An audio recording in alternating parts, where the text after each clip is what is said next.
Baik, semangat pagi. Baiklah, kali ini kita akan mempraktekkan 4 langkah P2H di unit 6015 ya. Mari kita mulai.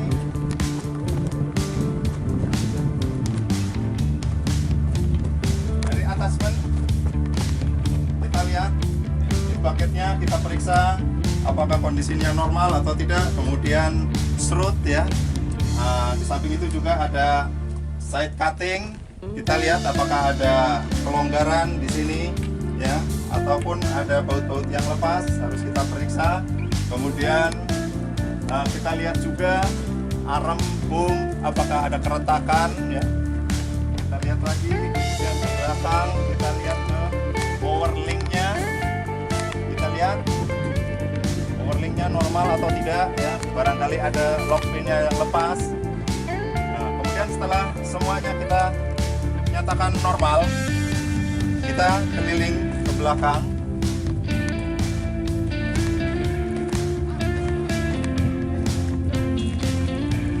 Ya, dari sprocket ya di belakang ya. Kemudian trackling ya, tracksaw juga kita lihat apakah ada kekendoran ataupun baut-baut yang lepas. Kemudian front hidlernya.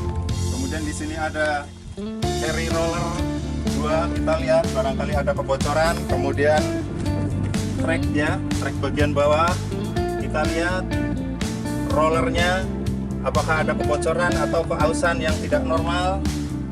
Kalau ada, kemudian kita laporkan, kita catat dalam P2H. Kemudian ke belakang kita lihat final drift, apakah ada kelainan, barangkali ada kebocoran. Kita periksa dengan teliti.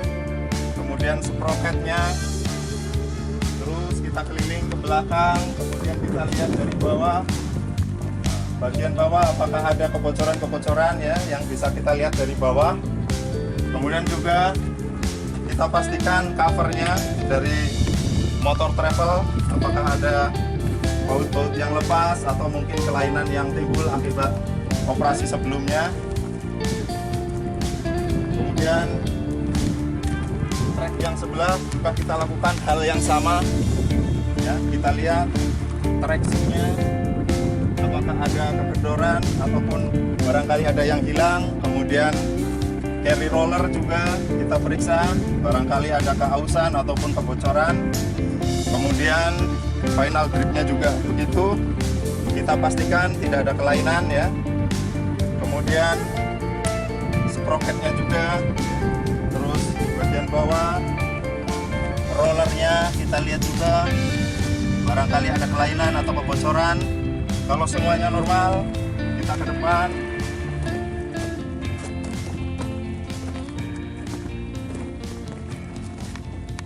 Kita lihat juga terminal grease-nya ya, barangkali ada yang rusak.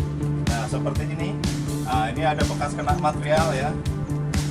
Kita pastikan bahwa semuanya normal ya.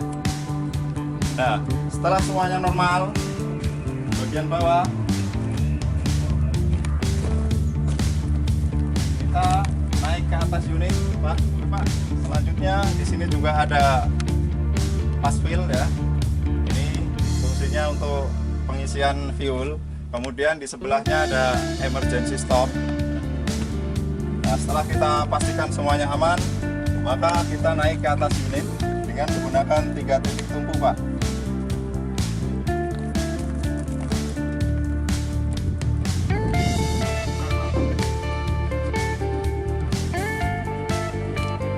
Sekarang kita di atas unit, Pak.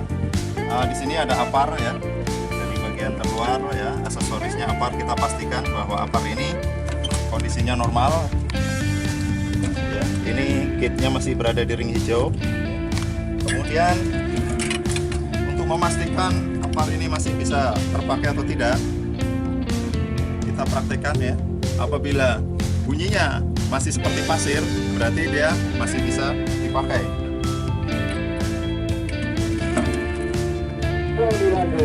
Nah, kemudian ini ada fire aktivator, Pak. Nah, cara pengaktifannya, kita lepas pinnya, kemudian tuasnya kita tekan ke bawah atau kita putar ke bawah, Pak. Nah, ini menggunakan loop ya. Jadi ketika pressure kita bebaskan, maka dia akan aktif. Jadi dengan cara memutar aktuator ini ke bawah ya. Selanjutnya kita cek masuk, Pak.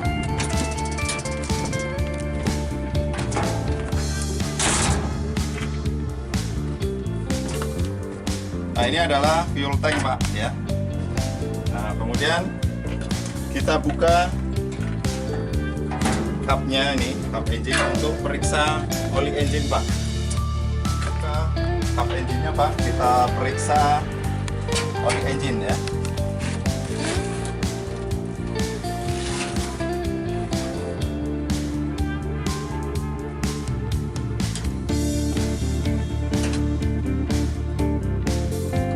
Kita lap dulu. Kemudian setelah bersih, kita masukkan kembali.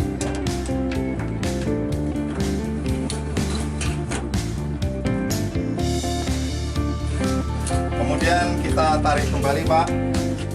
Kemudian kita pastikan bahwa kondisi oli ini aman, berada di antara L dan H levelnya. Kemudian kalau posisi berada di bawah L, maka kita harus segera tambahkan sebelum dioperasikan. Nah, kemudian kalau berada di atas H, ini harus kita drain, kita kurangi. Jadi level yang paling tepat adalah antara low dan high.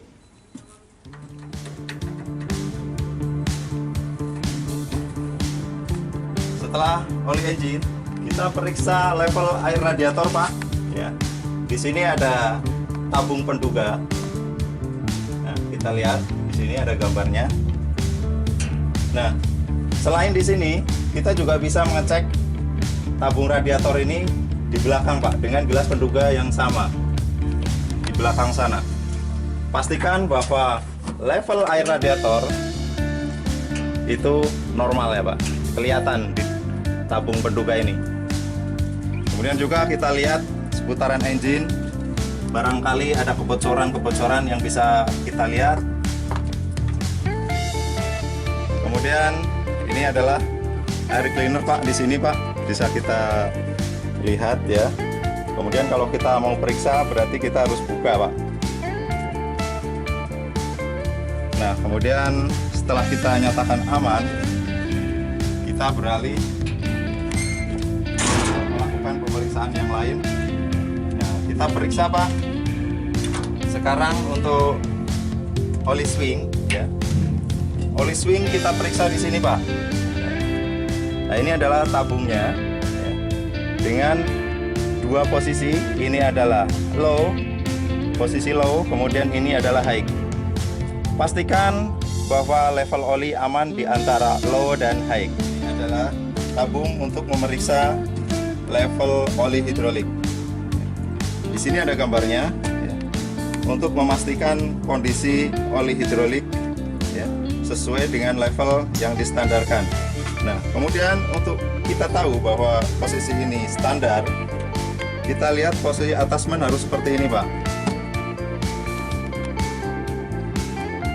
Pastikan bahwa level oli ya berada di antara low dan high.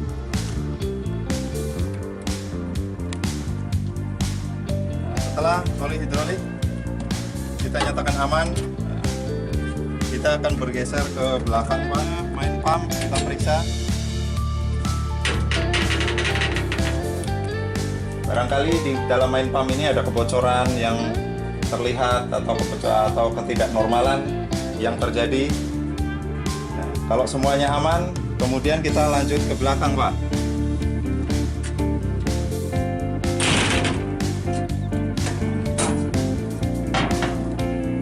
Kita masuk ke dalam ruang engine bagian belakang. Di sini juga bisa kita lihat ya, bagian main pump.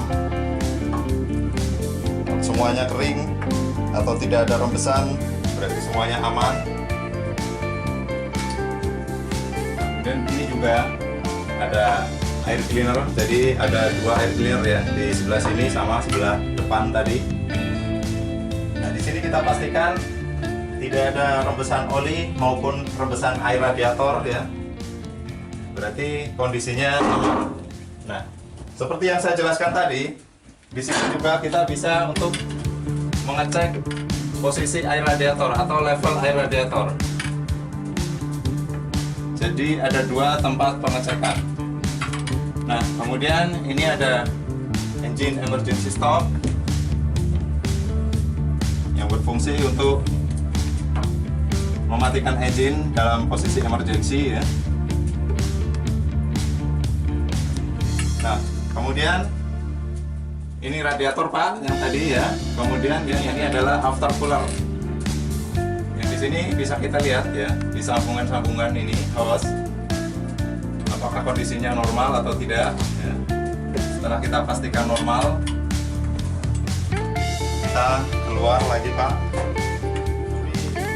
Engine Caterpillar HMS 6015 Pak.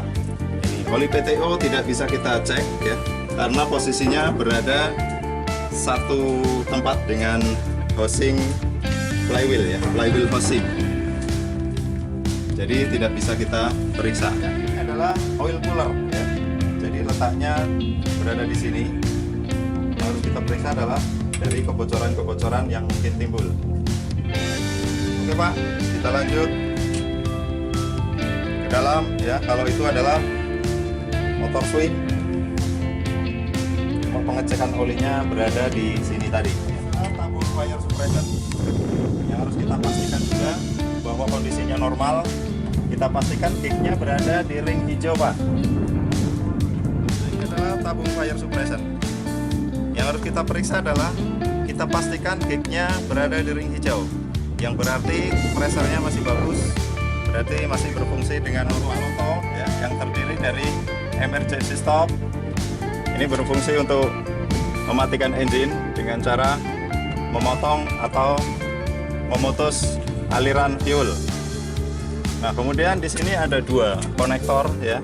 Yang pertama ini adalah konektor dari baterai yang fungsinya untuk memutus arus dari baterai. Jadi ketika ini di-off-kan, maka arusnya akan terputus. Kemudian kalau yang warna kuning, ini adalah untuk memutus arus ke starting motor. Jadi ketika posisi starting switch on, tetap ada arus, tapi ketika di start, dia tidak bisa karena arus ke starting motor terputus. Kemudian kita lakukan P2H di dalam kabin sebelum engine hidup Pak.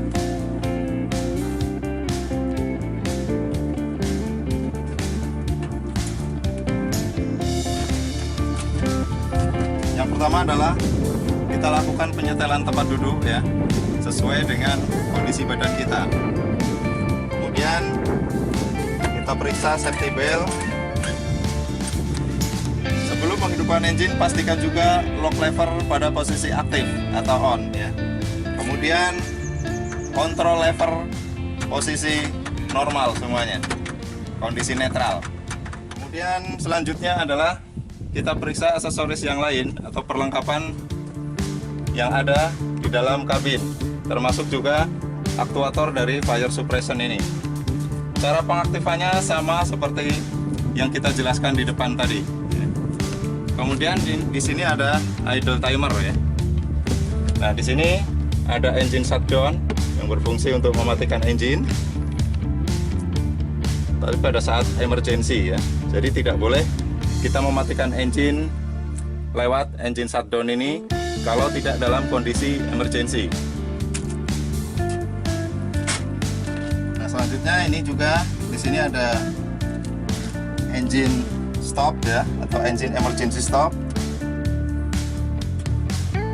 Kemudian sebelum menghidupkan engine, kita pasang safety belt.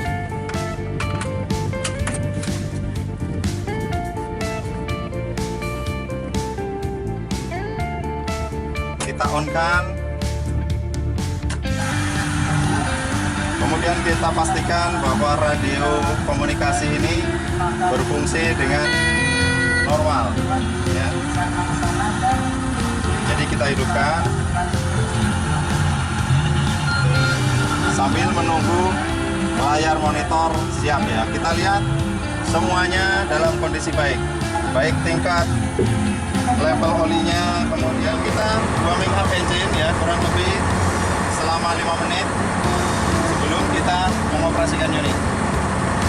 Selanjutnya yang terakhir adalah bagaimana kita mematikan engine setelah selesai operasi. Setelah selesai operasi, maka prosedur mematikan engine adalah sebagai berikut. Biarkan engine running kurang lebih 5 menit. Kemudian kita turun ya untuk memastikan bahwa kondisi mesin setelah selesai operasi normal. Kita turun mengelilingi unit untuk memastikan bahwa kondisi unit normal setelah selesai operasi. Kita naik kembali untuk melakukan prosedur mematikan engine.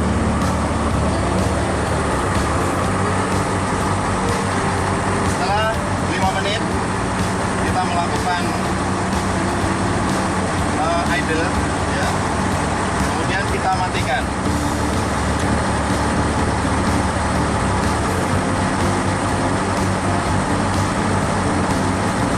Engine ini akan mati sesuai dengan idle timer yang disetting.